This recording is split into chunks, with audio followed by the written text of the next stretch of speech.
राम राम किसान भाइयों। आज का सबसे बड़ा सवाल, सरसों को अभी बेच दें या फिर अच्छे भाव के लिए रोक कर रखें।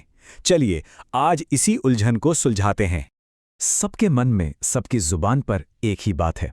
क्या सरसों का भाव 10,000 रुपए प्रति क्विंटल तक पहुंचेगा? भाई सपना तो सब यही देख रहे हैं।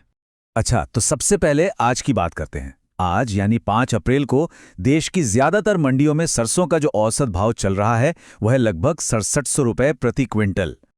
लेकिन रुकिए, ये 6700 का आंकड़ा पूरी कहानी नहीं बताता। असली खेल तो कल के बाजार में हुए जबरदस्त उतार चढ़ाव में छिपा है। आइए मंडी के ताजा हाल पर एक नजर डालते हैं। अब यहां जरा ध्यान से देखिए कितना बड़ा फर्क है। कल 4 अप्रैल को एक तरफ गुजरात के हलवद मंडी में सरसों का भाव 7,875 रुपये तक पहुंच गया और वहीं दूसरी तरफ मध्य प्रदेश की कुरावर मंडी में भाव गिरकर 3,755 रुपये तक भी आ गया। सोचिए जरा, एक ही दिन में एक ही फसल का इतना बड़ा अंतर। तो इससे क्या समझ आता है? बात बिल्कुल साफ है जी। पूरे देश में बाजार एक जैसा नहीं है। कहीं पर जबरदस्त तेजी है तो कहीं पर मंदी छाई हुई है। सब कुछ आपकी अपनी मंडी पर निर्भर करता है। तो अब सवाल उठता है कि ऐसी हालत में हमारे किसान भाई आखिर करें तो क्या करें? बेचने या रोकने का ये मुश्किल फैसला सही तरीके से कैसे लें? चलिए इसका हल देखते हैं। देखिए, फैसला लेने का एक बहुत ही आसान 3 स्टेप का तरीका है।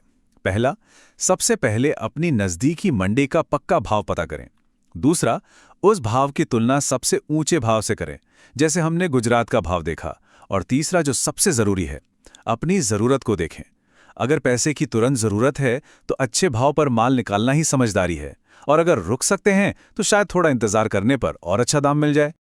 आखिर में बस एक बात याद रखिएगा, फैसला हमेशा आपका ही होगा, लेकिन वो फैसला सही जानकारी के आधार पर होना चाहिए, क्योंकि सही जानकारी ही सही फैसले की नींव होती है। तो भाई, अगर ये जानकारी आपके काम आई हो तो चैनल को सब्सक्राइब करना बिल्कुल न भूलें। और हाँ, इस जानकारी को दूसरे किसान भाइयों तक पहुंचाने में हमारी मदद करें। इसे ज़्यादा से ज़्यादा शेयर करें।